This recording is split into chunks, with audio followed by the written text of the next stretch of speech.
Hello student, स्वागत है आप सभी का आपके पसंदीदा YouTube channel super science zone में। तो आप लोग सब बहुत अच्छे से पढ़ाई कर रहे होंगे और आप लोग सब अच्छे भी होंगे और अपने बोर्ड की तैयारी भी कर रहे होंगे बच्चों। और आपका प्री बोर्ड स्टार्ट है तो आप लोग प्री बोर्ड की भी तैयारी कर रहे होंगे, लेकिन फ़िलहाल आपको प्री बोर्ड अच्छे से एकदम बहुत प्रिपेयर नहीं होना है। आपको केवल मेन अपना टारगेट बोर्ड ही रखना है, ठीक है। तो जैसा कि आप लोग देख रहे हैं कि सामने आपका अंशाल पेपर विज्ञान का है। बहुत सारे बच्चे कह रहे थे कि सर विज्ञान का अंशाल आप नहीं करा रहे हैं, मैथ का करा रहे हैं। कोई बात नहीं बच्चों, आज से अब हम लोग विज्ञान का भी अंशाल स्टार्ट कर दिए हैं। तो हम पूछे भी थे, कुछ बच्चे बताए भी सर फिजिक्स केमिस्ट्री बायो फिर ऐसे ऐसे कराइए। तो चलिए हम लोग आज फिजिक्स का स्टार्ट करेंगे, धीरे धीरे केमिस्ट्री बायो सब कुछ हम कराते चले जाएंगे, ठीक है। तो आप लोग बच्चों टाइम बहुत कम बचा है, अब 1 महीने से भी कम है, लेकिन आपको बिल्कुल परेशान नहीं होना, आराम से धैर्यपूर्वक एकदम मस्त से पढ़ाई करना है। क्योंकि आप सब साइंस तो इतना अच्छे से पढ़ चुके हैं कि सब पेपर आपके सामने मिलेगा तो आपको यकीन नहीं होगा सच में सर पेपर इतना आसान क्या आ सकता है। बच्चों आसान आएगा नहीं, आसान हर किसी के लिए नहीं होगा।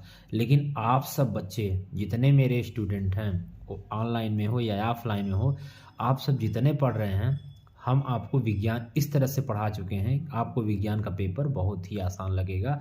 यकीन नहीं होगा जिस दिन पेपर होने के बाद फिर आप खुद ही कमेंट करिएगा, खुद ही मैसेज करिएगा, आप खुद बताइएगा कि सच में सर विज्ञान का पेपर कैसा हुआ, ठीक है। तो चलिए फिर हम लोग टॉपिक पे आप लोग मैथ भी बहुत अच्छे से कर रहे होंगे और विज्ञान का आप बोलेंगे सर IUPAC नाम कराइए, ठीक है बच्चों। हम IUPAC नाम ये वीडियो अपलोड करने के बाद हम IUPAC नाम पूरा कंप्लीट एक वीडियो में या फिर बना दें या फिर 2 पार्ट करें, जैसा आपको बताना होगा बता दीजिएगा। फिलहाल हम कोशिश कर रहे हैं एक पार्ट में एक वीडियो में ही कंप्लीट, क्योंकि बार बार आपको ढूंढने में समस्या होती है, इसलिए हम एक वीडियो में ही जितना टाइम लगेगा हम करा देंगे।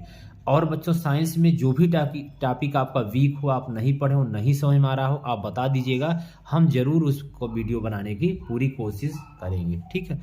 तो चलिए फिर हम लोग शुरू करते हैं। ये साइंस का अंशाल पहला 2022 का ये शुरू करते हैं। 2022 का सेट नंबर कौन सा है? सेट नंबर शायद है आपका 2022 का सेट नंबर 1 824 BJ, ठीक है, ये है। तो चलिए हम लोग शुरू करते हैं, टाइम ख़राब ना करते हुए। लेकिन बच्चों आप लोग चैनल को लाइक शेयर सब्सक्राइब करना ना भूलिए।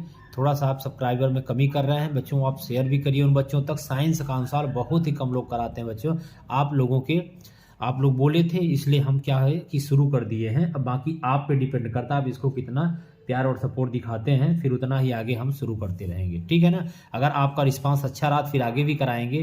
देखिए मज़ा तभी आता है जब हमारी मेहनत के साथ आप भी थोड़ा सा मेहनत करिए, ठीक है, तब ज़्यादा अच्छा लगता है। जब दोनों तरफ से ये लगता है कि हाँ आपको अच्छा लग रहा है, चीज़ें आपको समझ में आ रही हैं, आपके लिए फ़ायदा हो रहा है। आइए शुरू करते हैं। पहला क्वेश्चन जैसा कि आप देख रहे हैं इसमें लिखा हुआ है वायु के सापेक्ष माध्यम का अपवर्तनांक अधिकतम होता है। देखिए बच्चों आप लोगों को आज हम ना कुछ चीज़ें भी सिखाने की पूरी कोशिश करेंगे। तो देखिए जैसे हम आपके सामने ये क्वेश्चन लिखा हुआ है कि वायु के सापेक्ष, 1 मिनट पेज ले लेते हैं फिर हम आपको कराते हैं, ठीक है। देखिए इसमें बोला है वायु के सापेक्ष माध्यम का अपवर्तनांक अधिकतम होता है। देखिए बच्चों सबसे ज़्यादा जिसका अपवर्तनांक अधिकतम होगा इन चारों ऑप्शनों में, देखिए सबसे ज़्यादा तो जल दिया है, कांच दिया है, तारपीन का तेल दिया है। देखिए इन सब का कम होता है, जो हीरा होता है उसका 2.42 होता है। आप पढ़े भी होंगे, नहीं पढ़े होंगे बच्चों तो जाकर आप जरूर पढ़ लीजिएगा उस चैप्टर में। तो यहाँ पर जो ऑप्शन सही हो जाएगा वायु के सापेक्ष माध्यम का अपवर्तनांक अधिकतम होता है किसमें? हीरा में, ठीक है। पहला का क्या हो जाएगा? B नंबर हो जाएगा, क का 2 हो जाएगा, ठीक है। आपका उत्तर आया भी होगा, ये है, ठीक। चलिए आगे चलते हैं।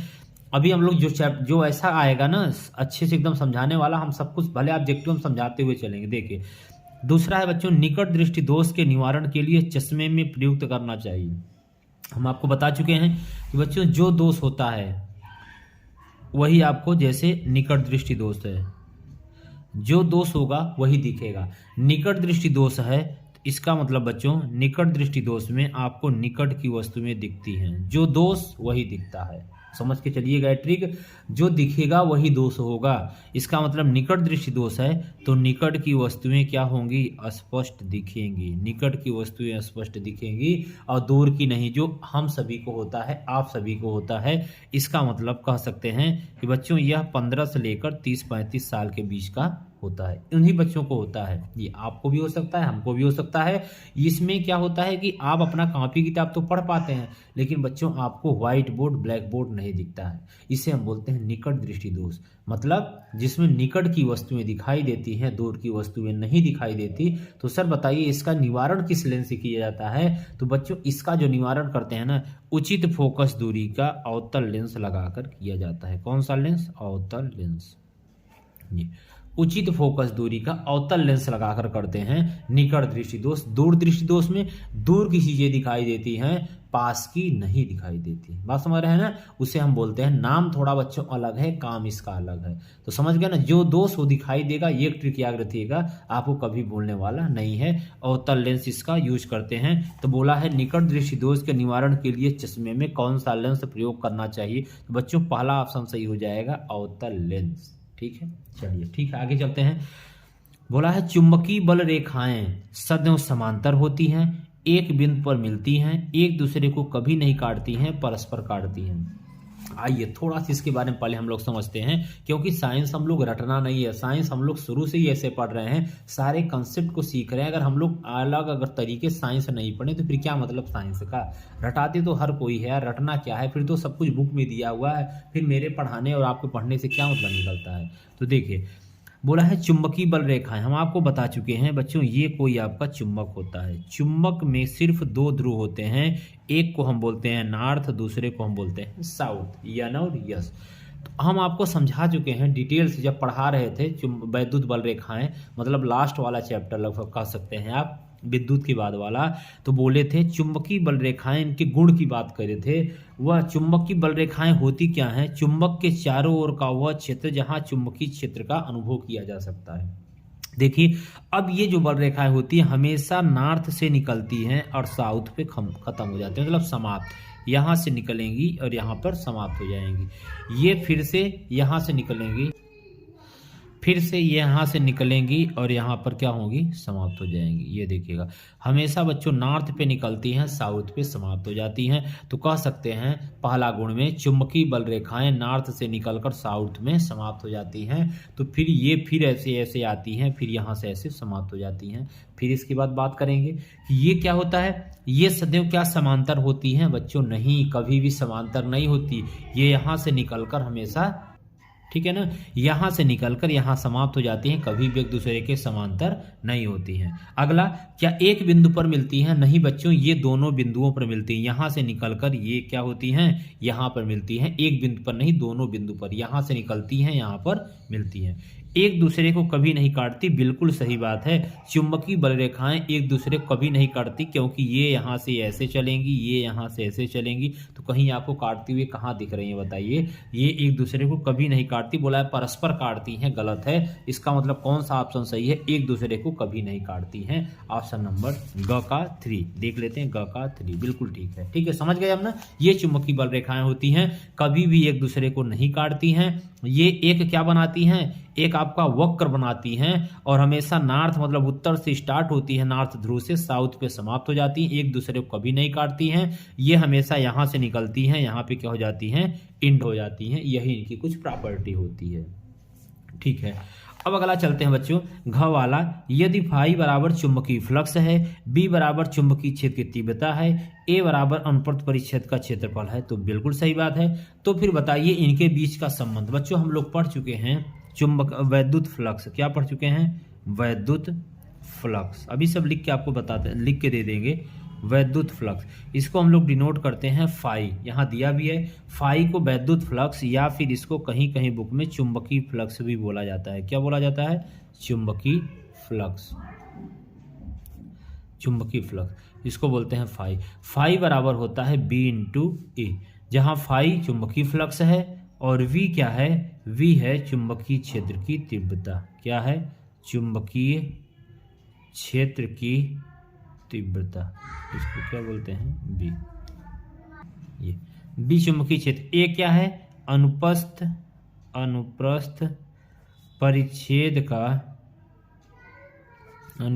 परिच्छेद का क्षेत्रफल। ये क्या है? ए बराबर, ये सब तो दिया गया है। तो बच्चों फार्मूला ये आपको ध्यान, इस पे न्यूमेरिकल भी पूछा जाता है और ये इसका यूनिट भी बहुत बार पूछा गया है, फाई की यूनिट। अभी यूनिट आपको दिखाते हैं। देखिए हम लोग जो भी ऑब्जेक्टिव मिलेगा कुछ हम लोग पूरा पोस्टमार्टम कर देंगे उसका, मतलब मिलेगा एक चीज ना, हम उसको पूरे डिटेल से आपको सब कुछ उसके बारे में बता देंगे, कुछ छोड़ने वाले, क्योंकि हो सकता है यहाँ ये मिले, अभी आगे इसी से रिलेटेड कुछ और पूछ लेगा। तो जो भी पूछे रहेगा या फिर जो भी पूछने की रिस्पांसिबिलिटी हो सकती है, हम सब कुछ आपको बताते चलेंगे। यही तो आपकी खासियत है बच्चों, आपको पढ़ने में इसीलिए तो मजा आता होगा कि एक चीज हम नहीं बताते हैं, जो उससे रिलेटेड होगा हम सब कुछ बता देंगे। जो उससे पूछा जा सकता है, जो क्वेश्चन बनने की संभावना हो सकती है, हम सब कुछ आपको बताते हुए चलेंगे। तब तो मजा आएगा, आपको लगना चाहिए हाँ सच में हम साइंस पढ़ रहे हैं, साइंस को हम सीख रहे हैं। ये मतलब होता है साइंस पढ़ने और पढ़ाने का। ये नहीं बस रटा दीजिए साइंस खत्म हो गया, नहीं बच्चों, साइंस इस तरीके से हम बिल्कुल नहीं पढ़ाते हैं। आप देख भी चुके हैं, हमसे पढ़ भी चुके हैं, जो बच्चे पढ़े हैं वो जानते होंगे साइंस हम कैसे पढ़ाते हैं। ये देखिएगा, ए बराबर अनुप्रस्थ परिच्छेद का क्षेत्रफल। अब देखिए फाई बराबर वी इंटू ए। अब ये मात्रक बात करते हैं, लेकिन बच्चों ये देखिए ये ऑप्शन यहाँ पर कहीं नहीं मिला है, फाई बराबर वी इंटू ए कहीं नहीं मिल रहा है। तो देखिए यहाँ से 3 फार्मूला निकल कर आता है। पहला तो है फाई बराबर वी इंटू ए। अब बच्चों यहाँ से अगर v का मान निकालेंगे तो a जो होगा गुणा में है, यहाँ कहाँ आएगा? भाग में आ जाएगा, v बराबर, एक फार्मूला है आ गया। अब ये अगर दिया होगा तो ठीक है, नहीं दिया होगा तो a बराबर फाई अपान v बराबर क्या हो जाएगा? a। ये देखिए 1 से 3 फार्मूले सब आना चाहिए। फाई क्या है एक बार मेरे साथ बोलिएगा, फाई क्या है? सर फाई चुंबकीय फ्लक्स आपने बताया है, दिया भी है। v क्या है? चुंबकीय क्षेत्र की तीव्रता। ए क्या है? अनुप्रस्थ परिच्छेद का क्षेत्रफल, जिसे हम एरिया ए बराबर पाई आर स्क्वायर लेते हैं। वो बात की बात है, जब न्यूमेरिकल करेंगे बताएंगे। आइए देखिए यहाँ कौन सा ऑप्शन दिया है, v बराबर फाई अपान ए, v बराबर फाई अपान ए, ये ऑप्शन देखिए। अब समझिए आपको पूरा सब कुछ आना चाहिए, इधर उधर करना नहीं तो आप नहीं निकाल पाएंगे। ये अगर पता होगा तब भी नहीं कर पाएंगे, क्योंकि ये तो कोई ऑप्शन में ही नहीं दिया है। अब सब थोड़ा थोड़ा डिफरेंस है, आप मार के कहीं चले जाएंगे, गलत हो जाएगा। ये देखिएगा पहला ऑप्शन सही हो जाएगा, घ का पहला। आइए इसका मात्रक देख लें, चलिए मात्रक देख लेते हैं। v क्या मात्रक क्या होता है? ये इसका मात्रक क्या होता है? चुंबकीय क्षेत्र की तीव्रता, ये है ना। तो फाई का मतलब फाई बराबर v इंटू ए, वेबर और इंटू मीटर स्क्वायर, ये हो जाएगा। इसका मात्रक वेबर मीटर स्क्वायर। ये अभी आएगा न्यूमेरिकल में, हम लोग इसको अच्छे से डिटेल में देखेंगे। ये मेरा पहला क्वेश्चन कंप्लीट हो गया। आइए हम लोग इसको लिख लेते हैं एक बार, फिर आप इसको नोट करते हैं। चलिए इसको नोट कर लीजिए। देखिए हम सारे क्वेश्चन लिख दिए एकदम अच्छे से, आप भी सब लिखते हुए चलिए। पहले का हीरा, दूसरे कौतल ने, एक दूसरे को कभी नहीं काटती, v बराबर फाई अपान ए, ये हो गया। अब आइए हम लोग प्रश्नोत्तर नंबर 2 का देखते हैं क्या दिया है। एक बार पढ़ लीजिए आप मेरे साथ, आप भी सारे बच्चे खरीद लीजिए, हम भी आपके सामने खरीद चुके हैं अंसालों को दिया है। चलो और इसको पास लाते हैं। ये देखिएगा, अवतल दर्पण के मुख्य अक्ष, चलिए दूर कर देते हैं, थोड़ा सा अच्छा नहीं दिख रहा है, यहाँ देखिए समझ रहे हैं। अवतल दर्पण के मुख्य अक्ष पर ध्रुव से 30 सेंटीमीटर की दूरी पर स्थित वस्तु का प्रतिबिंब वस्तु पर ही बनता है, तो दर्पण की फोकस दूरी। देखिए बच्चों न्यूमेरिकल में आपको बड़ा डर लगता है, बच्चे अब भी बोलते हैं सर न्यूमेरिकल में थोड़ा दिक्कत होती है, हम लोग क्वेश्चन करेंगे बस। चलिए दिखाएं इसमें। देखिए इसमें सबसे पहले बच्चों समझने, आप देखिए आप कहते हैं सर 3 घंटा 15 मिनट समय, देखिए 1 घंटे से कम अगर पेपर न मैं कर दिया तो बताइएगा फिजिक्स का, और एकदम अच्छे समझाते हुए देखिए आपके सामने हम कर रहे हैं। तो बच्चों आपको समय कैसे ज़्यादा लग सके? बिल्कुल नहीं लगेगा, बस थोड़ा सा सावधानी ये रखना है ना, ऑब्जेक्टिव बच्चों बहुत अच्छे से करना है। देखिए आप दिया भी था पेपर में कि अगर ऑब्जेक्टिव अगर आपने उमार सीट बच्चों अगर भरने गलती, हम प्रैक्टिस भी आप कर लीजिएगा, और अगर आप गलती कर दिए तो फिर दिक्कत हो जाएगी। अभी हम लोग ऑफलाइन में 1 फरवरी से 5 फरवरी तक उमार पर आपका 20-20 क्वेश्चन का 5 पेपर हम लेने वाले हैं, और बोर्ड कॉपी पर आपका 5 पेपर लेने वाले हैं। तो आप लोग थोड़ा सा, जो भी बच्चे ऑफलाइन में हैं और जो भी और हैं आ सकते हैं, आप जरूर आइएगा। 1 फरवरी से 5 फरवरी तक 5 टेस्ट हम आपकी लेने वाले हैं, हम आपका लेंगे और बहुत मजा आएगा। एकदम उमार पर लेंगे और आपके बोर्ड कॉपी पर लेंगे, तो फिर वहाँ से आपको बहुत बेनिफिट, आपको लिखने का 3 घंटा 15 मिनट पूरा हम बैठा के पूरी ईमानदारी से पेपर बना रहे हैं, लेंगे, बहुत मजा आएगा उस पेपर में। ठीक है, तो आप आने की कोशिश करिएगा, कोई कास्ट नहीं, बिल्कुल फ्री में है, उसका कोई चार्ज नहीं है। जो बच्चे अपने पढ़ते हैं, जो नहीं पढ़ते हैं, कोई भी दे सकता है, उसकी कोई बात नहीं है। तो आप आइएगा, तो ये देखिए, ये जब क्वेश्चन बच्चों पहली बात तो अवतल दर्पण दिया है। देखिए इसकी कुछ कंडीशन हम आपको बता भी चुके हैं कि जब कभी अवतल दर्पण की बात करेगा तो वहाँ क्या होता है बच्चों ना, अवतल दर्पण पे सारी चीज़ें माइनस होती है। क्यों होती है सब बता चुके हैं, आप नहीं देखें जाके वीडियो में देखिए। क्योंकि बच्चों जो ये अवतल दर्पण होता है, इसके बाहर पालिश, अंदर इसका परावर्तन होता है। तो जो भी किरणें ये होती हैं ना, तो ये आपतन क्या होता है, आपतित किरण होती हैं। आपतित किरण क्या होती हैं, ऐसे जाती हैं, ये आपतित किरण की विपरीत दिशा में जाती है। तो जो भी इसके सामने होगा सब कुछ माइनस में होगा। अवतल दर्पण में सब माइनस। सब मतलब क्या क्या सर, मतलब वस्तु की दूरी, वस्तु की दूरी, दर्पण से वस्तु की दूरी जिसे हम u बोलते हैं, प्रतिबिंब की दूरी बच्चों जिसे हम v बोलते हैं, दर्पण से प्रतिबिंब की दूरी जिसे हम v बोलते हैं, और दर्पण से फोकस की दूरी, किसकी दूरी, फोकस की दूरी जिसे हम यह बोलते हैं, सब ऋणात्मक हो जाएगा। ठीक है, अब इसमें बोला है अवतल दर्पण के मुख्य अक्ष पर ध्रुव से 30 सेंटीमीटर समस्त दूरियां दर्पण के ध्रुव से ली जाती है। हम लोग चिन्ह परिपाटी में बहुत अच्छे से पढ़ चुके हैं।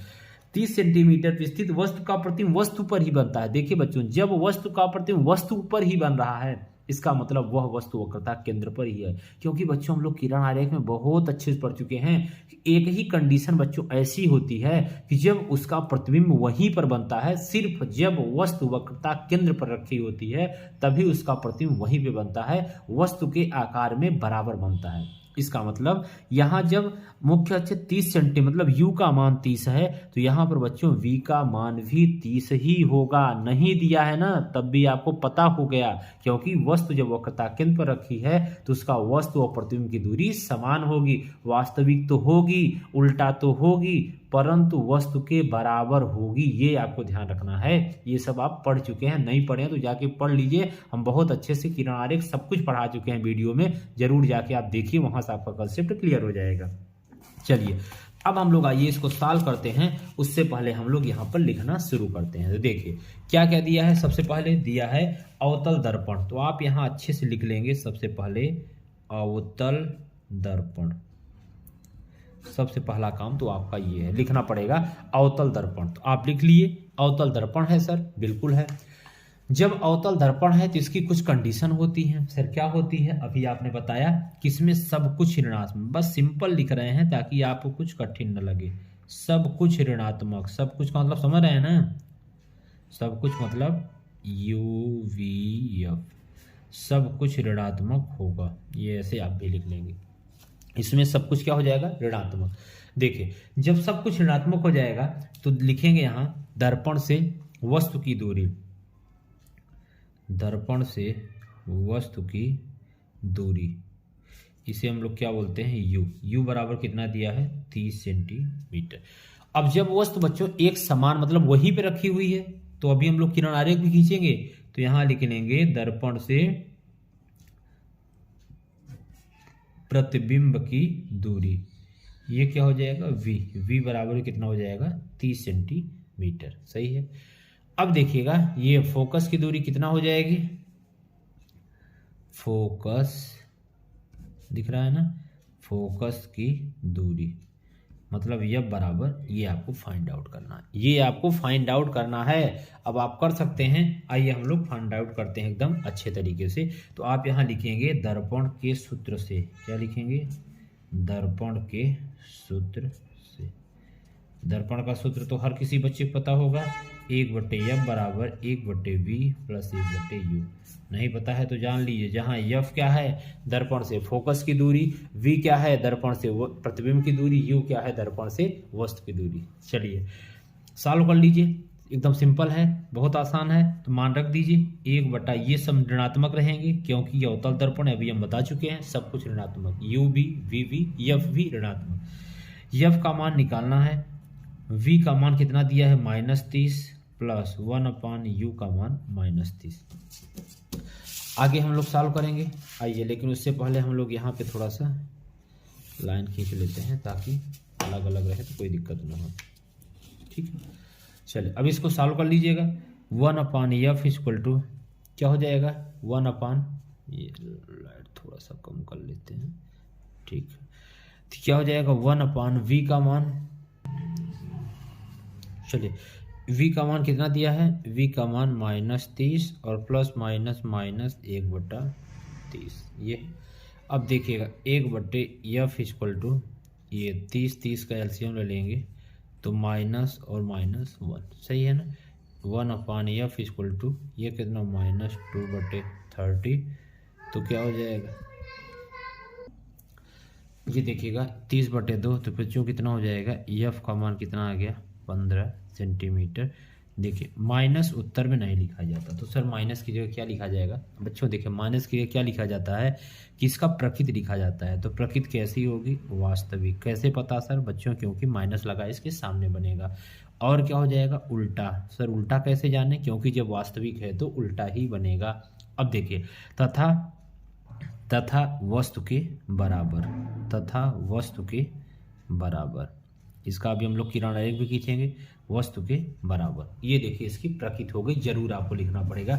आइए हम लोग देख लेते हैं क्या उत्तर आया हमारा। दूसरे का क, दूसरे का यह बराबर कितना है बच्चों, यह बराबर 15 सेंटीमीटर। देखिए आपके सामने उत्तर आया हुआ है। ठीक है, आइए इसका किरण आरेख नहीं बोला है फिर भी हम खींचेंगे, क्योंकि हम हमेशा क्लास में भी किरण आरेख सबको खींच के दिखाते थे। तो आइए एक बार हम लोग खींच लेते हैं। देखिए किरण आरेख, ये देखिए अवतल दर्पण है, अवतल दर्पण बिल्कुल, ये देखिए। अब देखिए बच्चों यहाँ पे हमने मुख्य अक्ष हम बना दी। ये रेखा कौन से, मुख्य अक्ष। ये क्या है P, ये क्या हो जाएगा F, ये क्या हो जाएगा C। अब देखिए वस्तु आपकी कहाँ रखी है, वस्तु बोल रहा है कि वस्तु की दूरी जो है ये यही रखी है। कैसे पता, क्योंकि बच्चों यह 15 सेंटीमीटर है, यहाँ से यहाँ तक 15 हो गया और ये 30 हो जाएगा, 30 ही तो बोला है ना, तो ये यहाँ तक हो जाएगा। अब देखिए जब वही कंडीशन, जब कोई वस्तु वक्रता केंद्र पर रखी हो, मुख्य अक्ष के समांतर, मुख्य अक्ष के समांतर जाने वाली प्रकाश किरण फोकस से होकर निकल जाती है तथा दूसरी किरण फोकस से होकर जाती है और मुख्य अक्ष के समांतर हो जाती है। ये दोनों किरणें जिस बिंदु पर एक दूसरे काटती हैं वहीं उसका प्रतिबिंब बनता है। तो बच्चों कहाँ काट रही हैं, यही वक्रता केंद्र पर ही तो काट रही हैं, यही इसका प्रतिबिंब बनेगा। ये यहाँ से ऐसे निकल जाएगा, दूसरा फोकस से जाएगा, इसके समांतर हो जाएगा, यही इसका प्रतिबिंब बनेगा। अब देखिए ये तो 15 सेंटीमीटर आप लिख देंगे, यहाँ से यहाँ तक 15। नहीं पूछा है तब भी आपको पता है तो आप बना सकते हैं, आपको नंबर बहुत अच्छा मिलेगा। और अगर नहीं कन्फर्म है तो जितना पूछेगा उतना ही करना है, नहीं तो नंबर मिलेगा नहीं लेकिन कट जाएगा, ये ध्यान रखिएगा। ठीक है, अगर हमसे आप पढ़ें तो जरूर आपको किरण आरेख खींचना बहुत अच्छे तरीके, क्योंकि हर लगभग हम हर एक क्वेश्चन का बताए हैं, वो पूछा हो ना पूछा हो, क्लास में हम सारी चीज़ें एकदम अच्छे से कराए हुए हैं। तो ये देखिएगा ये हो जाएगा, यहाँ से यहाँ तक कितना हो जाएगा 30 सेंटीमीटर, सेम प्रतिबिंब और वस्तु दोनों यहाँ से, सही है ना। ये देखिए वास्तविक उल्टा और वस्तु के बराबर, क्योंकि यहीं पे जहाँ प्रतिबिंब है वहीं वस्तु है। क्लियर हो गया, दो का एकदम क्लियर, यहाँ कोई दिक्कत नहीं, आप एकदम आसानी से सॉल्व कर लीजिए, हम एकदम करा भी चुके हैं। ये यहाँ से यहाँ तक है, ये पूरा यहाँ तक है, ये यहाँ तक है। चलिए आगे चलते हैं। अब हम लोग आते हैं ख में। चलिए ख नंबर में क्या बोला है, 40 सेंटीमीटर फोकस दूरी वाले अवतल दर्पण की वक्रता त्रिज्या। यार इतना आसान बताइए, क्वेश्चन पूछ के मजाक कर लेता है। ये सब छोटी छोटी आपको हम जब क्लास में कराते थे तो आपको यकीन नहीं कहते सर इतना आसान आएगा। चलिए आप पूछते थे ना सर इतना आसान आएगा, बच्चों आसान आएगा नहीं, आसान आता है, आया भी है, आप देख ही रहे हैं। ये देखिए पढ़ लिए ना, ये देखिए अवतल 40 सेंटीमीटर फोकस दूरी के अवतल दर्पण की वक्रता त्रिज्या। आइए इसमें सबसे पहले आप लोग लिखा दिया, पर सबसे पहले कैसे सॉल्व करना हम देखिए बताते हुए चल रहे हैं। सबसे पहले लिखेंगे प्रश्न में दिया है, क्या लिखेंगे, प्रश्न में दिया है, प्रश्न में दिया है क्या क्या दिया है, 40 सेंटीमीटर फोकस दूरी, दर्पण की फोकस दूरी, कौन सा दर्पण है, अवतल दर्पण, कोई बात नहीं, बस माइनस प्लस का फर्क पड़ेगा, फोकस दूरी यह बराबर कितना दिया है 40 सेंटीमीटर। तो निकालना क्या है, वक्रता त्रिज्या, वक्रता त्रिज्या आर बराबर आपको फाइंड आउट करना है। ये देखिएगा तो फार्मूला हम बता चुके हैं, एक बार नहीं समझ में आया फिर से लिख लीजिए, फोकस दूरी तथा वक्रता त्रिज्या में संबंध। ये देखिएगा फोकस दूरी तथा वक्रता त्रिज्या में संबंध, अगर आपको नहीं जल्दी से नोट करिए, ये देखिए मेरी नोट्स में है, ये है, ठीक है। जिन बच्चों को नोट्स नहीं मिली है प्लीज़ आप हमारे व्हाट्सएप पे कमेंट करिए, ठीक है ना। हम नंबर दे चुके हैं, एक बार फिर से हम नंबर नोट कर दे रहे हैं, आप ज़रूर कमेंट करिए। नंबर हम एक बार लिख दें, कहाँ लिख दें, चलिए हम अभी आपको नंबर दिखाते हैं। नंबर आप नोट कर लीजिए, इसके बाद आप बच्चों कमेंट जरूर करिए कि सर हमें नोट्स चाहे जिस भी सब्जेक्ट की, हम नोट्स आपको दे देंगे बहुत अच्छे तरीके से, पूरी कंप्लीट नोट्स देखिए हम बना चुके हैं, ठीक है। तो सबसे पहले आप लिखिए दर्पण की वक्रता, त्रिज्या तथा फोकस दूरी में संबंध। जब दर्पण का द्वारक वक्रता त्रिज्या की अपेक्षा छोटा होता है तो फोकस दूरी वक्रता त्रिज्या की आधी होती है। तो अवतल दर्पण, उत्तल दर्पण, फोकस दूरी एफ तथा वक्रता त्रिज्या में संबंध। फोकस दूरी एफ बराबर वक्रता त्रिज्या बटे 2, आर बराबर 2f या एफ बराबर r/2, ये है संबंध, ठीक है ना। देखिए पूरी नोट्स देखिए, ये देखिए हम अपने हाथों से बच्चों खुद बनाए हैं सारी चीज़ें, ऐसे नहीं बोलते कि नहीं नहीं आप बस ऐसे ही देखिए, सारी चीज़ जो जितना आपको पढ़ाते हैं सारी चीज़ें पहले नोट्स बनती है, सब कुछ एकदम इंपॉर्टेंट पॉइंट से देखिए लिखिए, महत्वपूर्ण बिंदु छोटे, ये मतलब 2 पेज में पूरा चैप्टर खत्म हो गया है। ये देखिए सारी चीज़ें, सारे न्यूमेरिकल सब कुछ, ये पूरा एकदम डिटेल से सब कुछ पढ़ाया जा चुका है। अगर आप अभी तक नहीं पढ़े हैं, लेंस है, तो जाके प्लीज़ आप पढ़िए, जहाँ डाउट होता है आप तुरंत हमसे पूछिए। मानव नेत्र वाला चैप्टर है बच्चों, सारे चैप्टर का सब कुछ एकदम क्लियर है, ठीक है ना। ये है, तो जो आपको दिक्कत हो आप बताइएगा। चलिए तो अब देखिए क्या हम लोग पढ़े हैं, एफ बराबर r/2, r बराबर क्या हो जाएगा, r बराबर 2f, r बराबर 2f, ये हम लोग पढ़ चुके हैं। तो बच्चों यहाँ पे क्या दिया है, एफ का मान दिया है 2, एफ का मान कितना दिया है 40, अवतल दर्पण है तो -40, ये अवतल दर्पण सब माइनस होते हैं, तो r बराबर कितना हो जाएगा -80 सेंटीमीटर, ये हो जाएगा आंसर।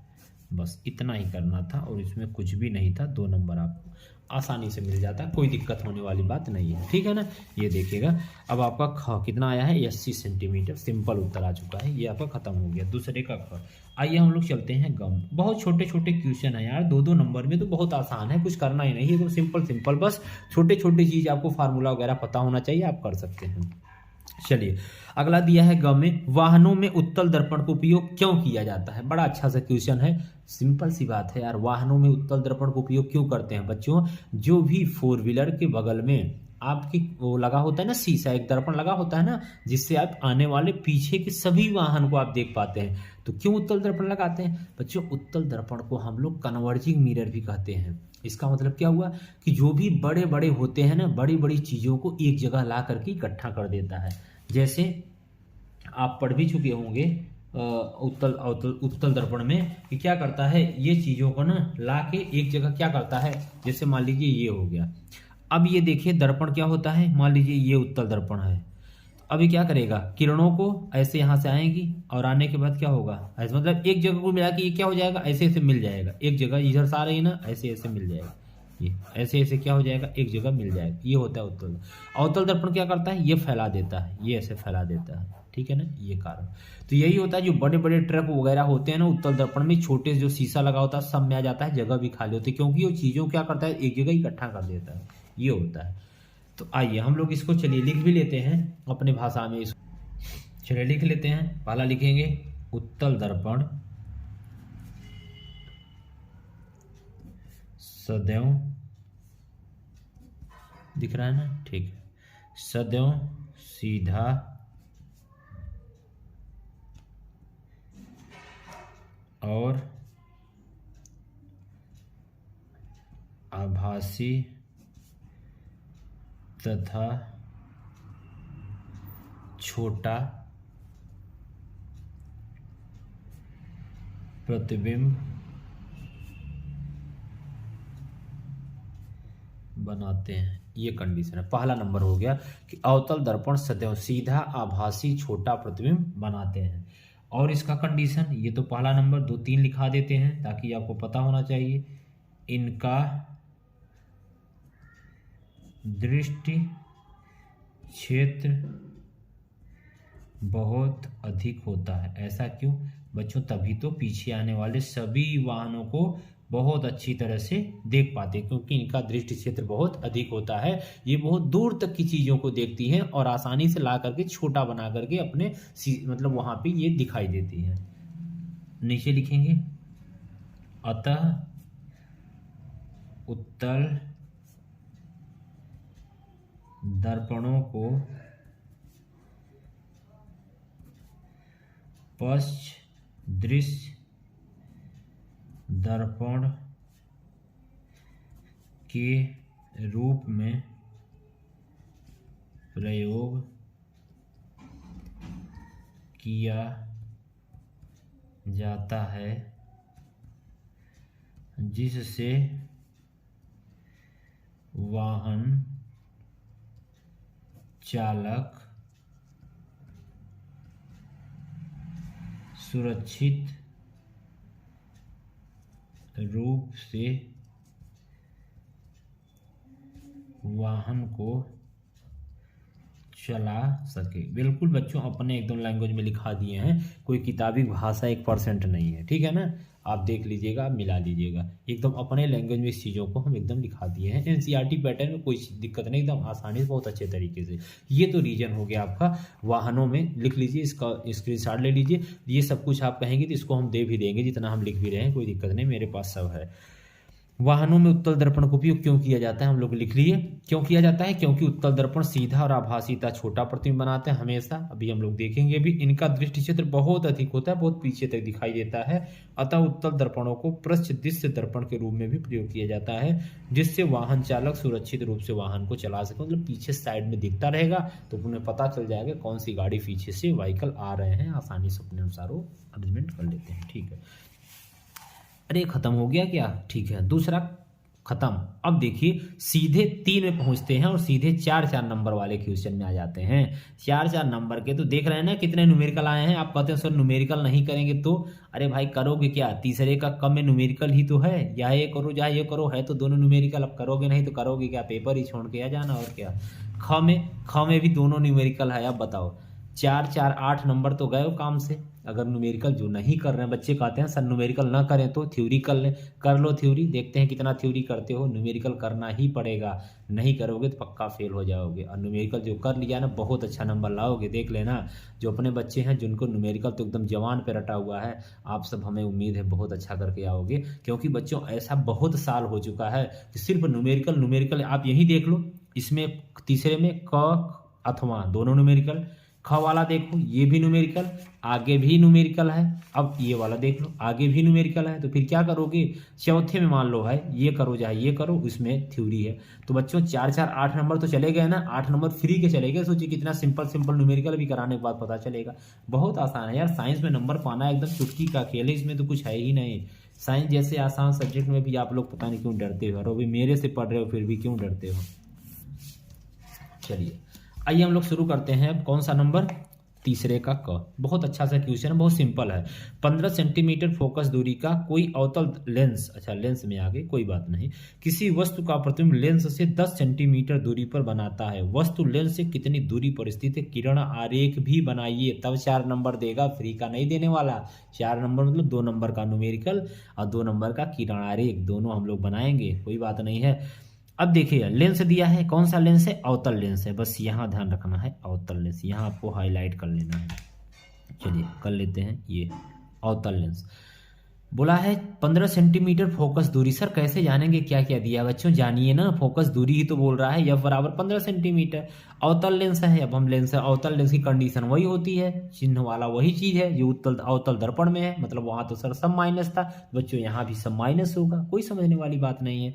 प्रतिबिंब लेंस से 10 सेंटीमीटर की दूरी पर मतलब U बराबर 10 सेंटीमीटर, तो फिर लेंस से कितनी दूरी पर स्थित है, इसका मतलब कि प्रतिबिंब लेंस से 10 सेंटीमीटर दूरी पर वस्तु कितनी, ये मतलब प्रतिबिंब दिया है और आपको वस्तु को ज्ञात करना है।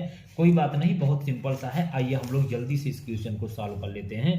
F का मान, V का मान दिया है, U का मान पूछा है, सिंपल सा क्वेश्चन है। चलिए कौन सा है, प्रश्नोत्तर नंबर आप लिखेंगे, प्रश्नोत्तर नंबर 3, यहाँ आप शुरू करेंगे, लिखिए मेरे साथ, लिखेंगे प्रश्नोत्तर नंबर 3, प्रश्नोत्तर नंबर 3 का क है ना, 3 का क के बाद फिर अथवा है।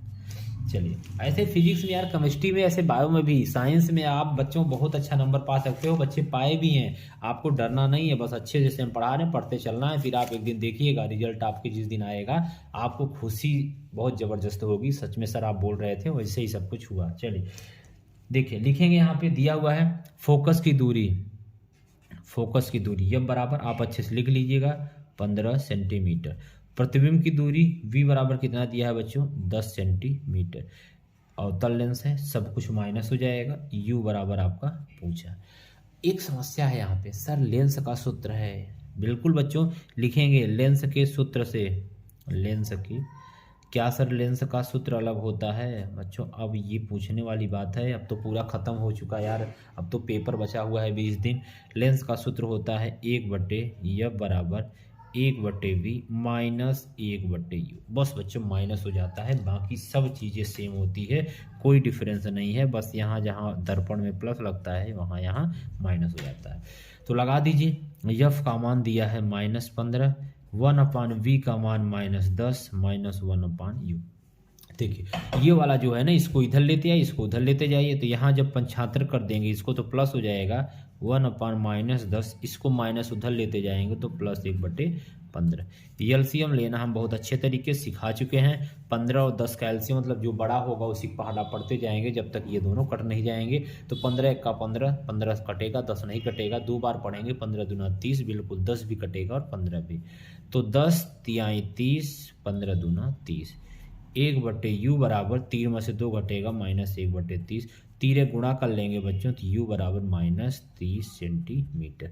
आपके सामने u का मान भी आ चुका है। यही शायद पूछा था और तो कुछ पूछा हुआ नहीं था। एक बार देख लेते हैं क्या उत्तर आया है तीसरे का u बराबर 30 सेंटीमीटर। बच्चों बिल्कुल सही उत्तर एकदम आ चुका है।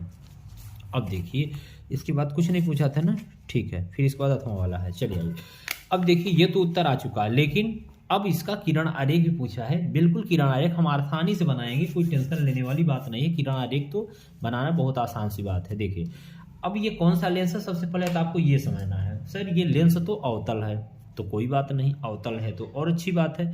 तो कहाँ बना दें, यहाँ बना दें, जगह तो दिख रहा है, चलिए हो जाएगा इतने में, थोड़ा छोटे बनाएंगे उनकी। ये अवतल लेंस ऐसे होता है, कैसे, बीच में पतला और किनारों पर मोटा।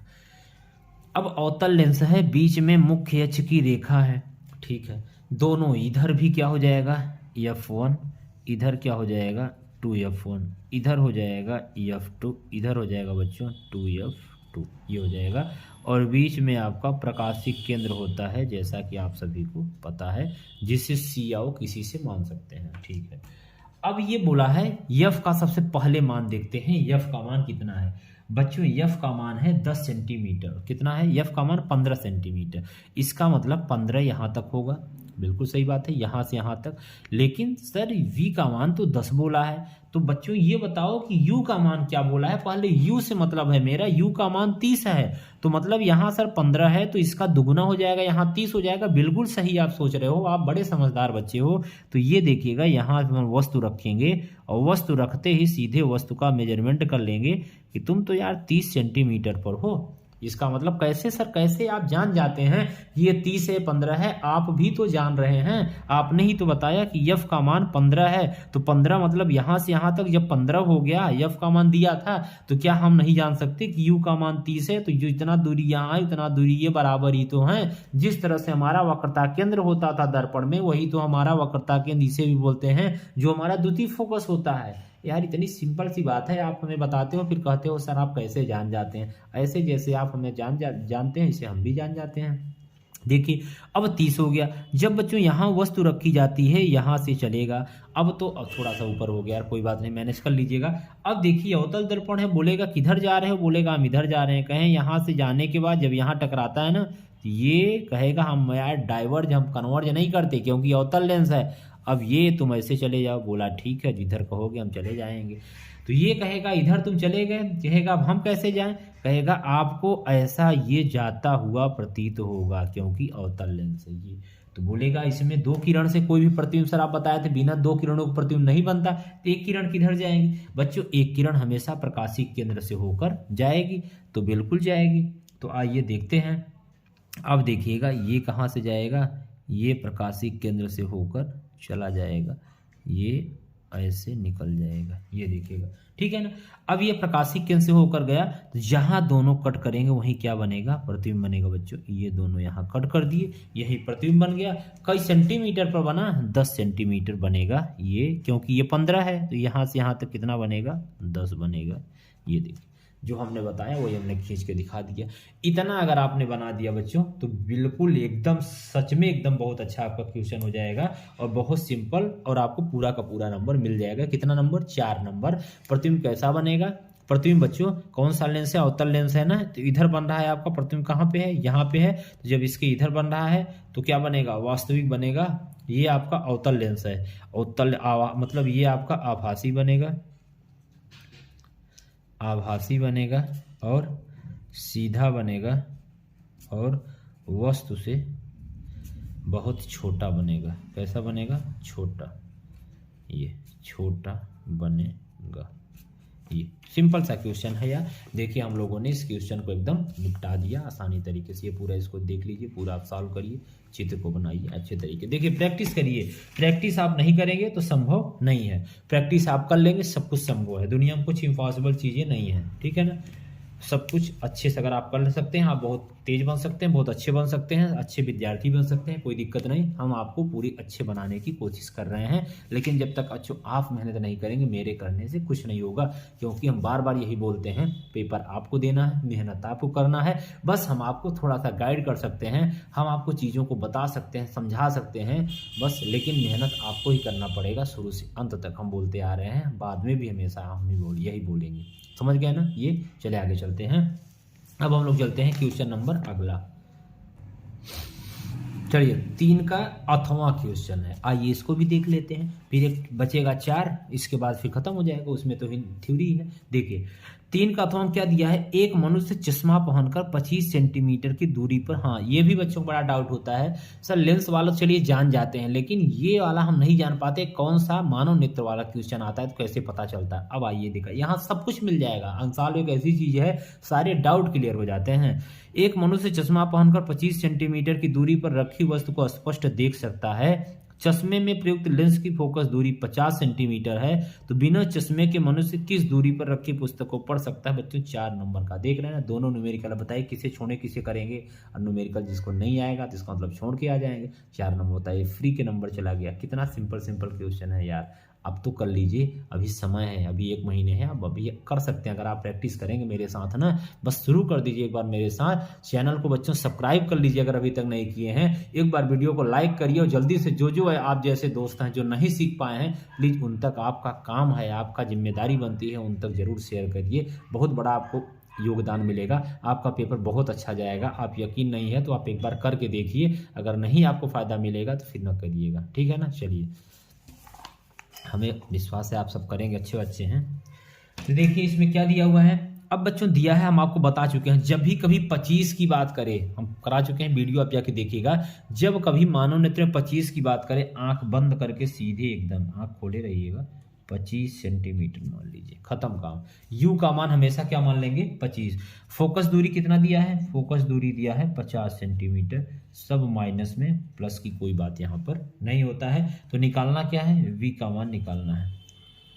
सर ये तो सब कुछ लेंस जैसा है, बिल्कुल बच्चों सब कुछ लेंस है, यही तो बोला है। कभी भी जब 25 दिया रहे तो हमेशा यू का मान, और जब नहीं दिया रहे तो इनफाइनाइट मानते हैं। सब कंडीशन हम पढ़ा चुके हैं मानव नेत्र वाले चैप्टर में, आप जाके देख लीजिए। यहाँ उतना समय नहीं सारी चीज़ें बताएं, अगर आप अभी तक नहीं देखें उसको देख लीजिए, वहाँ से आपका कंसेप्ट ही पूरा क्लियर हो जाएगा।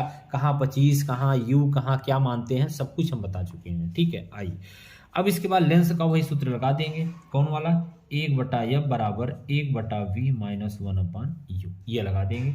एफ का मान कितना दिया है, -50, v का मान निकालना है -25, 1/-50 ये हो जाएगा बराबर 1/v माइनस प्लस 1/25। बच्चों ये 25 जो होगा ना इधर चला आएगा तो क्या हो जाएगा, 1/-50 माइनस 1/25 प्लस से माइनस हो जाएगा 1/v। अब देखिए 1/v बराबर क्या हो जाएगा, ये एलसीएम ले लेंगे तो कितना हो जाएगा बच्चों, एलसीएम 50, 50 एक्का 50 और 25 दूना 50। ये देखिएगा तो 1/v बराबर क्या हो जाएगा, एक बार देख लीजिएगा, 1/v बराबर -3/50। इसको हम पलट देंगे तो v बराबर क्या हो जाएगा, -50/3। सर इतना आसान था बच्चों, इतना ही आसान था यार। क्वेश्चन में कुछ दम थोड़ी न रहता है, बस आपको कठिन लगता है, पता नहीं क्यों। ये देखिएगा आप यहाँ लिख सकते हैं बिना चश्मे के पढ़ सकता है, क्योंकि इसमें पूछा गया था बिना चश्मे कितना पढ़ सकता है। तो 50/3 सेंटीमीटर दूरी पर वह बिना चश्मे के पढ़ सकता है, पढ़ सकता है। खत्म हो गया। आइए देख लेते हैं क्या उत्तर आया है। बस हम लोग ऐसे ही सॉल्व कर लिए। 3 का अथवा 3 का ख 3 का अथवा 50/3 सेंटीमीटर। देखिए आप बताइए कितने आसान आसान क्वेश्चन है, क्या इसमें थोड़ा बहुत भी कुछ कठिन लग रहा है भैया? अगर बच्चों आप ईमानदारी सच में अगर पढ़े हैं, मेहनत किए हैं, तो कुछ कठिन है ही नहीं। कठिन नाम की कोई आपके डिक्शनरी में वर्ड नहीं होना चाहिए, ठीक है ना। सब कुछ आसान है, आप कर सकते हैं और आप करेंगे। आप हमेशा यही बोलेंगे कि ऑल इज वेल, सब कुछ अच्छा होगा। एकदम हम पढ़ रहे हैं, बहुत अच्छे से पढ़े हैं, हमारा रिजल्ट बहुत अच्छा आएगा और हमारा पेपर बहुत अच्छा जाएगा। हमेशा यही बोलेंगे और बहुत अच्छा सच में आप करके आएंगे। ये नोट करिए जल्दी से, ये क्वेश्चन आपका हो गया। फिर हम लोग जल्दी से चलते हैं, 15 मिनट है, हम लोग जल्दी से, 1 घंटे से ज़्यादा नहीं लेना है इसको, ठीक है ना। देखिए समझ में आ गया ना। आइए आगे चलते हैं। ख में तीसरे का ख, ये भी क्वेश्चन बहुत अच्छा है। ये कोई बच्चा पूछा भी था हमसे, बताए भी थे। आइए हम मौका मिल गया हम लोगों को फिर से सॉल्व में करने का। देखिए 4 नंबर का है।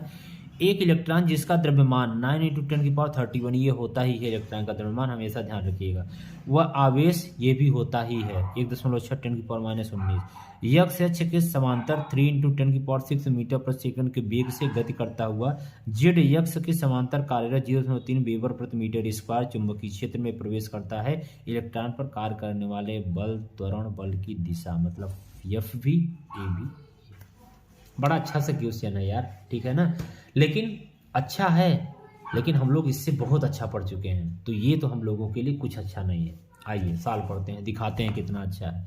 देखिए आइए देख ही लेते हैं कितना अच्छा है।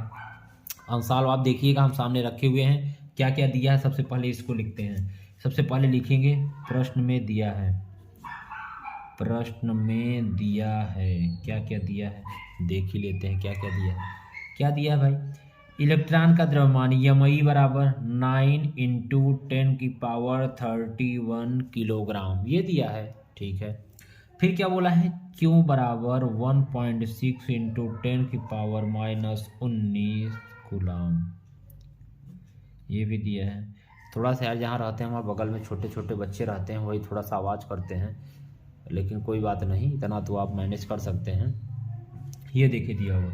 अब v कितना दिया है, 3 × 10⁻6 मीटर प्रति सेकेंड, ये दिया है। फिर और बोला है v का मान 0.3 वेबर प्रति मीटर स्क्वायर, ये दिया है। निकालना क्या है, एफ निकालना है, और क्या निकालना है, ये निकालना है। बस खत्म हो गया, इतना ही चीज़ दिया था। आप क्वेश्चन पढ़ लीजिए, अगर कुछ और दिया हो तो बताइए। इलेक्ट्रॉन का द्रव्यमान यमई बराबर क्यू बराबर आवेश दिया है, v बराबर मतलब वेग दिया है इतना मीटर। सब अगर ऐसे नहीं समझ पा रहे मात्रक से इसको पकड़िए ना कि मात्रक क्या दिया, जो मात्रक वही उसी दिया है। v बराबर चुंबकीय क्षेत्र की तीव्रता 0.3 वेबर प्रति मीटर स्क्वायर, ये दिया हुआ है। तो ये बताइए सर, ऐसा फोर्स का आप कौन सा फार्मूला किस चैप्टर में, बच्चों हम पढ़ा चुके हैं। एफ बराबर क्यू v साइन थीटा, लेकिन यहाँ थीटा नहीं दिया तो साइन नहीं लगाएंगे, तो हम लोग पढ़ चुके हैं चुंबकीय क्षेत्र की तीव्रता वाले चैप्टर में, बल रेखाएं वाले में, एफ बराबर क्यू v, ये वाला फार्मूला। कुछ याद आया, याद आया होगा। तो अब देखिए क्यू का मान कितना, 1.6 × 10⁻⁻19, और v का मान कितना दिया है, 3 × 10⁻6, और v का मान कितना 0.3, ये दिया हुआ है।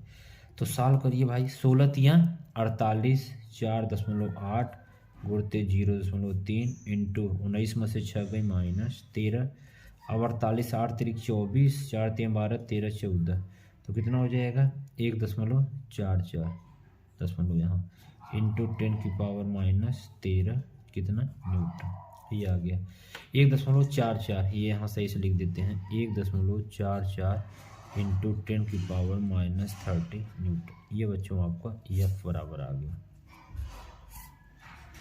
एफ का मान ये आ गया। लेकिन एफ नहीं निकालना है, एफ भी निकालना था, हाँ बल भी निकालना था। बल का मान इतना आया होगा 1.44 10⁻⁻13 न्यूटन, ये ठीक है। अब एक चीज़ और पूछा है इसमें पूछा है त्वरण। अरे यार त्वरण तो बड़ा आसान होता है, आप कक्षा 9th वाली चीज़ भी पूछ लिया, ये देख रहे हैं ना, छोड़ नहीं रहा है, कुछ सब कुछ पूछ रहा है, बोल रहा है हम सब कुछ पूछेंगे, कोई बात नहीं। अगर आप सब कुछ पूछोगे तो हम सब कुछ बताएंगे। एफ बराबर होता है यमय, पढ़े हैं ना, बल बराबर द्रव्यमान गुणित त्वरण। कक्षा 9 में याद करिए तो कहेंगे सर 10 में पहुंच गए, 9 को काहे याद करवा रहे हैं, बच्चों करना पड़ता है, 9 10 सब याद रखना पड़ता है। चलिए अब एफ बराबर यम है तो ए बराबर क्या हो जाएगा, ए बराबर एफ अपान यम, एफ अपान यम, ये इधर चला आएगा। ठीक है, चलिए यहाँ सॉल्व कर लेते हैं, यहाँ क्वेश्चन सॉल्व हो जाएगा। छोटा सा तो है यार, अब क्या रखा हुआ है, अब तो खत्म हो गया। ए बराबर एफ अपान यम, ये हो गया। एफ की वैल्यू कितना दिया है, एफ की वैल्यू 1.44 इंटू 10⁻⁻30, यम का मान है 9 इंटू 10⁻⁻31, ये दिया हुआ है। ए बराबर बच्चों हो जाएगा 1.44 इंटू 10⁻⁻30 और प्लस ऊपर जाएगा तो कितना हो जाएगा 31 वाला ऊपर जाएगा कितना हो जाएगा प्लस, और बटे क्या हो जाएगा 9। तो ए बराबर अब देखिएगा 1.44 बटे 9 ये इंटू 10⁻13 में चला गया, कितना बचाएगा ये 18 बचेगा ना, प्लस का 18 हो जाएगा। अब इसको जब हम भाग देंगे तो 9 1 का 9, 9 दूनी 18, 9 1 का 9 ही बढ़ जाएगा, 9 5 14 5, 9 6 54, 0.6 इंटू 10⁻18 हो जाएगा। तो ए बराबर अब इसको हम दशमलव यहाँ ले जाएंगे, सार्थक बना लेंगे, तो 10⁻1 घट जाएगा 18। जब ये बाएं से दाएं जाता है तो घात में एक माइनस हो जाता है, जब इधर से इधर आता है घात में एक जुड़ जाता है। अभी हम लोग आप 11th में इसको पढ़ेंगे, आप यहाँ तक भी लिख देंगे उत्तर तब भी सही है। तो ये 1 घट जाएगा, तो ए बराबर 1.6 इंटू 10 की घाते कितना हो जाएगा 17 और मीटर प्रति सेकेंड स्क्वायर ये त्वरण का मात्रक होता है। ये आपको क्या आ गया आंसर, यही क्वेश्चन था, बस 4 नंबर का खत्म। 4 नंबर सर इतना आसान से मिल जाता है क्या, बड़े आसानी से मिलता है यार। ये देखिए कि 0.6 10⁻17 0.6 10⁻17 मीटर पर सेकेंड स्क्वायर, ये बराबर सही है। एक ठो और बचा, बस सिंपल सा है। अब बस 8-9 मिनट का क्वेश्चन और बचा है, अभी तो 2 है ना, एक है बस, एक है इसका अथवा, इसके बाद कुछ नहीं है। चलिए 1 घंटा हम लोगों को कंप्लीट करना है बस। देखिए समझ में आ गया ना, बहुत अच्छे तरीके से समझाया यार, एकदम सिंपल है, कुछ ज़्यादा इसमें रख, बस कैलकुलेशन आपको देखिए स्ट्रांग करना है, बस थोड़ा गुणा भाग मोबाइल से नहीं, अपने हाथों से आपके सामने भी हम कर रहे हैं, आपको भी करना है। जितना कैलकुलेशन स्ट्रांग होता है उतने अच्छे से आप कर सकते हैं। चलें आगे, अगला देखिए दिया है अथवा वाला में है, आगे पलटिए आप पेज, आप भी 2 ओम 3 ओम 5 ओम के प्रतिरोधों का श्रेणी क्रम में जोड़ा जाता है यदि संयोजन के दोनों सिरों पर 30 वोल्ट का विभवांतर लगा हो तो प्रत्येक प्रतिरोध के सिरों में विभवांतर। यार इतना आसान बच्चों वाला क्वेश्चन पूछता है यार, आप सब इतने पढ़े लिखे लोग हो। चलिए कोई बात नहीं, फिर भी अब पूछ लिया है तो करना तो पड़ेगा। सबसे पहले तो इसका एक चित्र बना देते हैं, छोटा सा सिंपल सा। देखिए चित्र जरूर अगर नहीं दिया है ना तब भी बनाने के बच्चों कोशिश करिए। फिजिक्स में अगर आप चित्र बनाते हैं ना सच में बहुत अच्छा नंबर मिलता है। ठीक है, जब हम पढ़ रहे थे ना तब भी हम चित्र बनाते थे, तब जाके इतना अच्छा नंबर मिला था। ये यहाँ कुंजी मन हो तो लगा दीजिए, नहीं तो कोई ज़बरदस्ती नहीं है। कितना प्रतिरोध बोला है 2 ओम, यहाँ लिख दिए। फिर कितना बोला 3 ओम, फिर कितना बोला है 5 ओम। बहुत अच्छे से इसको हम बताएंगे, कोई जल्दीबाजी नहीं, 2-4 मिनट ज़्यादा भी लग जाएगा तो कोई बात नहीं, लेकिन हम लोग बहुत अच्छे से इसको सॉल्व करेंगे। बड़ा अच्छा सा क्वेश्चन है। देखिए अब यहाँ क्या है प्लस, यहाँ क्या है माइनस, यहाँ से धारा चलेगी, यहाँ से धारा चलेगी, यहाँ से धारा जाएगी। अब जब धारा यहाँ गई तो देखिए समझिए यहाँ से, हालांकि हम विद्युत हम लोगों ने बहुत अच्छे से पढ़ा है, लेकिन फिर भी हम आपको एक बार यहाँ इस क्वेश्चन को बताने की कोशिश करते हैं, क्योंकि 4 नंबर की सवाल है, 4 नंबर की बात है। अगर ये आप क्वेश्चन कर लिए 4 नंबर आपको मिल जाएगा। देखिए हम लोग पढ़े हैं कि जब श्रेणी क्रम में कोई धारा का प्रवाह होता है तो वहाँ पे धारा समान होती है बच्चों। सर ऐसा क्यों होता है? ऐसा बच्चों इसलिए होता है क्योंकि यहाँ धारा को कोई अलग और रास्ता दिख ही नहीं रहा है, धारा को एक ही मार्ग दिख रहा है। तो ये नहीं सोचे कि मैं इधर जाऊँ कि इधर जाऊँगा, बोलेगी मैं बस इधर ही जाऊँगी क्योंकि एक ही रास्ता हमको दिख रहा है। तो ये ऐसे चलना शुरू करेगी। अब क्या होता है प्रतिरोध, जो धारा के प्रवाह का विरोध करता है। तो धारा आ रही है तो ये क्या करेगा, अगर इसको जरूरत होगी तो ले लेगा, नहीं जरूरत होगी हर जगह। इसीलिए हर एक इंस्ट्रूमेंट आप देखते हैं प्रतिरोध लगा होता है तो धारा ऐसे जाएगी, ऐसे जाएगी, ऐसे जाएगी, ऐसे जाएगी, जाने के बाद ये ऐसे निकल के यहाँ पे माइनस में आके समाप्त हो जाएगी। ये बात तो ठीक है, लेकिन सर ये बताइए तो विभवांतर का क्या हालचाल होगा। बच्चों विभवांतर यहाँ पे अलग अलग होगी। क्यों? क्योंकि यहाँ पे हो सकता है आप बल्ब को लगाए हो तो यहाँ उसको ज़्यादा विभवांतर चाहिए, हो सकता है आप यहाँ हीटर लगा दिए उसको कम, मतलब ज़्यादा चाहिए, बल्ब को कम चाहिए, हो सकता है आप कुछ और लगा दिए हो। तो इसका मतलब सर ये है, आप कहने का आपकी मतलब यही है। हाँ बच्चों यही है कि जब हम श्रेणी क्रम में कोई इंस्ट्रूमेंट लगाते हैं, किसी प्रतिरोध को लगाते हैं, तो वहाँ धारा का मान समान होता है, विभवांतर का मान अलग अलग होता है। ये श्रेणी क्रम जल्दी से लिख लीजिए। लेकिन जब यही प्रक्रिया समांतर क्रम में करते हैं तो बच्चों विभवांतर का मान समान होता है, लेकिन वहाँ धारा अलग अलग होती है। बहुत महत्वपूर्ण पॉइंट है, बहुत ज़्यादा महत्वपूर्ण है, बहुत बार पूछा गया इस पे न्यूमेरिकल, आज भी यहाँ भी यही चीज़ पूछा गया है। आइए सॉल्व करें। चलिए लिखेंगे यहाँ 2 ओम 2 ओम 3 ओम तथा 5 ओम के प्रतिरोध श्रेणी क्रम में हैं, अतः इनका कुल प्रतिरोध R बराबर R1 plus R2 plus R3। R1 का मान 2 ओम, R2 का मान 3 ओम, R3 का मान 5 ओम। R बराबर जोड़ तो आता है ना सबको, 5 3 8 2 10 ओम। ये देखिए पूरा R का मान कितना आ गया 10 ओम। टोटल प्रतिरोध कितना आ गया 10 ओम। बताइए, यहाँ तक तो किसी को समस्या नहीं होनी चाहिए, होगी भी नहीं यार, आप लोग बहुत अच्छे से पढ़ चुके हो। जो नहीं पढ़े हैं तब भी आप अब तो सीखने की कोशिश कर लीजिए, अब तो समय भी ज़्यादा बच्चों नहीं बचा है। अब देखिए आप यहाँ लिखेंगे अतः इनमें धारा समान होगी, जबकि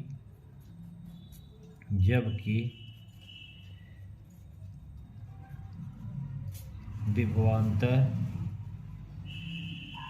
अलग अलग होगा। ऐसा क्यों? क्योंकि श्रेणी क्रम है, यहाँ पे धारा समान होती है, विभवांतर अलग अलग होती है। अगर आपको डिटेल में जानना है ऐसा क्यों सर होता है तो आप जाके हमारी वीडियो में प्लेलिस्ट में है, पूरा विद्युत चैप्टर है, 20 22 25 वीडियो हैं छोटे छोटे, आप जाके देख लीजिए इस वाला टॉपिक को, आप वहाँ से 100% आप सीख जाएंगे, ये हमारी गारंटी है। चलिए तो अब यहाँ पे बच्चों आपको वैद्युत धारा निकालना है तो I बराबर होता है V/R। सबसे पहले आप एक धारा निकालिए, तो I बराबर V/R। V का मान दिया है 30, R का मान दिया है 10, काट पीट कर देंगे तो यहाँ से I का मान आ जाएगा 3 एम्पियर।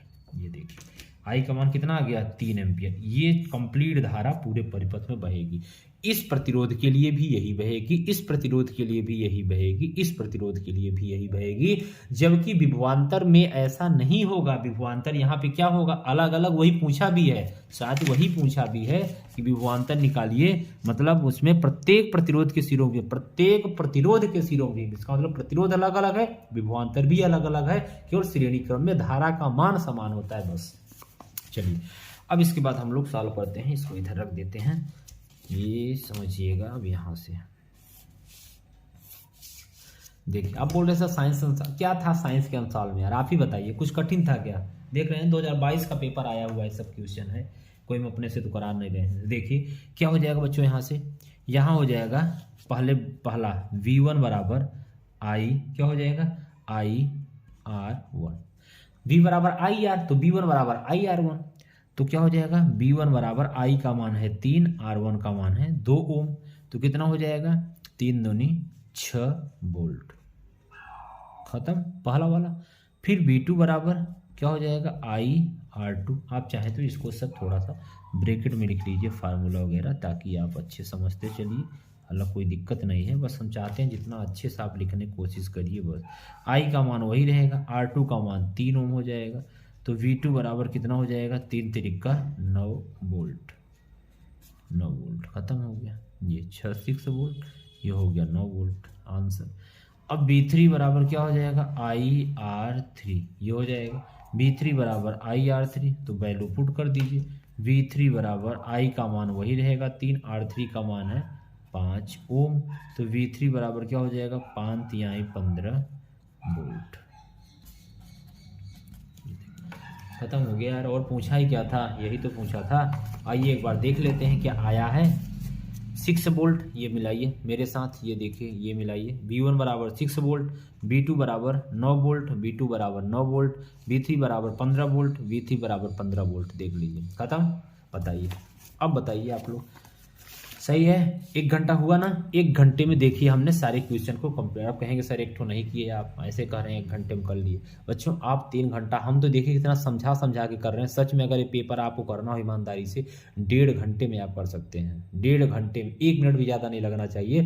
फिजिक्स केमिस्ट्री बहुत लगेगा, 2 घंटे लगे यार, बहुत लगाइए 2.5 घंटा लगा दीजिए, लेकिन 3 घंटे का पेपर सच में नहीं है, ठीक है ना। अगर आप लगाते हैं इसका मतलब आपका प्रैक्टिस और रिवीजन बहुत कम है, ठीक है। चलिए कोई बात नहीं, 3 घंटा 15 मिनट आप पूरा लगा के आइएगा, लेकिन अच्छे से करके आइएगा बस।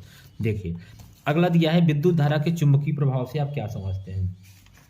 इसके बाद बोला है कि एक लंबे सीधे धारावाही चालक चुंबकीय क्षेत्र की तीव्रता किन किन बातों पर निर्भर करती है, चुंबकीय क्षेत्र की दिशा के लिए नियम लिखिए। देखिए यार ये बहुत सिंपल सा क्वेश्चन है, हम आपको सुना पढ़ के मतलब हम आपको समझा दे रहे हैं। बाकी ये सब चीज़ें हम पूरा नोट्स में दे चुके हैं। अगर अभी तक आपको नोट्स नहीं मिला है तो नोट्स आप ले सकते हैं। उसके लिए हम आपको एक नंबर दे रहे हैं, ये देखिए इस नंबर को आप नोट कर लीजिए और यहाँ आप मैसेज करिएगा, व्हाट्सअप नंबर है, आपको हम PDF भेज देंगे 9450523690। ये अगर आपको ग्रुप से जुड़ना है, मेरे क्लास जो जुड़े हैं तो ठीक है, अभी और बहुत सारे PDF आपको भेजने वाले हैं। तो जो चीज़ें जो नोट्स भी बना रहे हैं, जो बना लिए हैं, उसको भी भेज देंगे कल तक। तो ये देखिए इस पर आप मैसेज कर दीजिएगा, हम आपको क्या करेंगे, आपको हम चीज़ें भेज देंगे जो टॉपिक का नोट्स आपको नहीं मिला है, और जो मिला है तो कोई बात नहीं थी, ठीक है।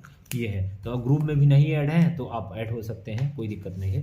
400-500 बच्चे हैं, अपना सब कुछ पढ़ रहे हैं। देखिए विद्युत धारा के चुंबकीय प्रभाव से आप क्या समझते हैं। विद्युत धारा का चुंबकीय प्रभाव से देखिए क्या समझते हैं, परिभाषा सुनिए। जब किसी चालक तार या कुंडली पर धारा प्रवाहित की जाती है तो चालक तार व कुंडली के चारों ओर चुंबकीय क्षेत्र उत्पन्न होता है।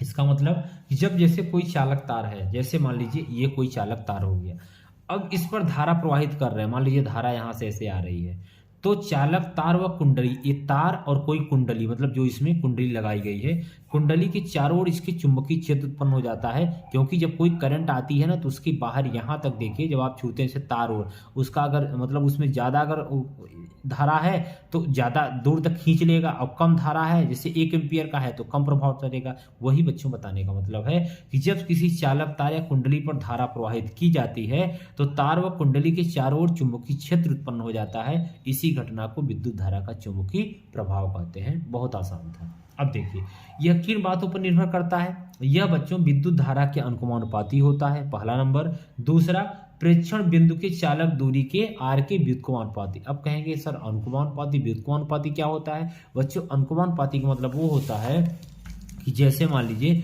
कोई चीज़ आप जितना ये बढ़ाएंगे उतना वो भी बढ़ेगा, जितना ये घटाएंगे उतना वो भी घटेगा। ये तो होता है अनुकमानुपाती।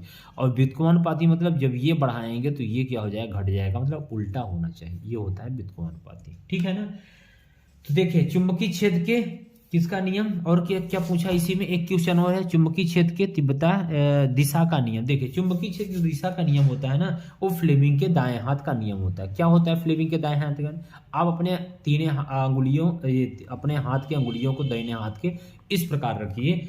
यदि हम अपने दाएं हाथ के अंगुलियों को इस प्रकार फैलाएं कि तीनों एक दूसरे के लंबवत रहे। बच्चों लंबवत मतलब 90 अंश, ये एक दूसरे से 90 अंश का कोण बना रही हैं, आप देख सकते हैं। तीनों एक दूसरे के लंबवत रहें, तब अंगूठा चालक पर लगने वाले बल को बताएगा। ये जो अंगूठा है, और पहली अंगुली ये धारा की दिशा बताएगी, और जो बीच वाली अंगुली होगी बच्चों चुंबकीय क्षेत्र की दिशा को प्रदर्शित करती है। सिंपल सा तो है यार, और कुछ नहीं है। देखिए यदि हम अपने दाहिने हाथ की अंगुलियों को दाएं हाथ की अंगुलियों को इस प्रकार फैलाएं कि तीनों एक दूसरे के लंबवत हों, अंगूठा चालक पर लगने वाले बल को बताए, ठीक है, पहली अंगुली धारा बताएगी, ये चुंबकीय क्षेत्र की दिशा, ये बस यही याद रखना है बस कि हमेशा यह क्या बताएगा, बल बताएगा, यह धारा बताएगी, यह चुंबकीय क्षेत्र बी बताएगा, FIB, यही तीनों होता है, बस यही तो हमारा क्या होता है, फ्लेमिंग के दाएं हाथ का नियम है, और तो कुछ है ही नहीं, ठीक है ना, सिंपल सा था।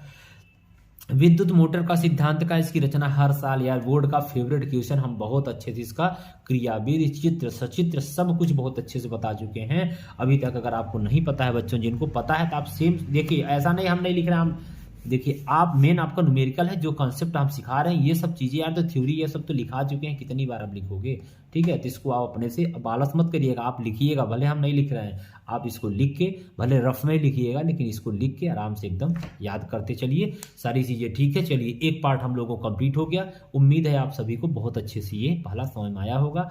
आप परेशान थे सर साइंस कौन सॉल्व कराइए, लीजिए साइंस का सॉल्व हमने करा दिया।